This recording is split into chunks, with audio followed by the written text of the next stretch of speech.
I wanted to talk about something called the stress cycle. And the first time I heard of this came from reading this book, Burnout, by Emily and Amelia Nagoski. And it was really fascinating to think about this idea that when our body is impacted by a stressor, so an external thing creates stress, we actually need to do something physically to complete the cycle. So, based on Emily and Amelia's work, the stress cycle is a process that in which our body experiences recovery from stress. So, it begins with a stressor that then triggers a physiological response in our body, and then ideally ends with our body coming back to a state of relaxation.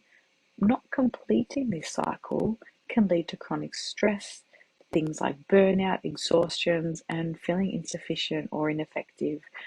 And self care can play a really crucial role in this, but I really want to talk about what this cycle is.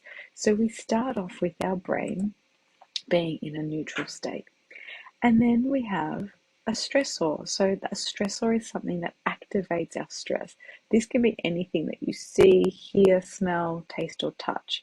The stressor appears. So the stressful event, it could be a message, a meeting, a looming deadline, a difficult conversation. Something happens, something is triggered, and our body responds. So this stress response is an evolutionary adaptive response that helps us have a healthy fear of things that are dangerous.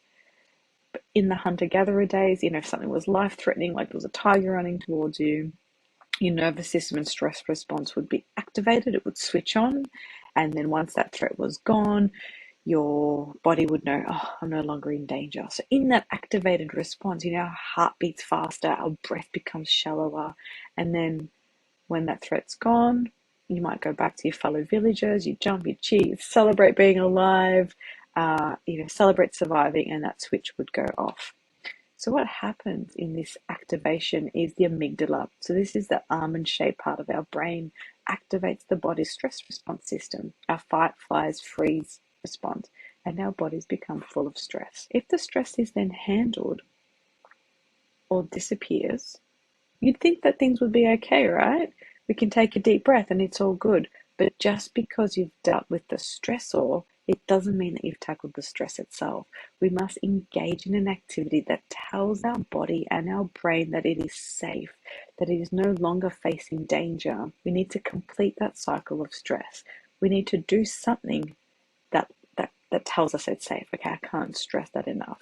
If we do that, the body receives the cue, I can start processing this stress. The body's rest and recovery system is activated, which reduces stress levels and repairs the damage done by stress. Then the stress cycle is complete. Our bodies are able to recover and are less susceptible to chronic stress-induced problems like burnout. So we need to complete that whole cycle as part of our stress response.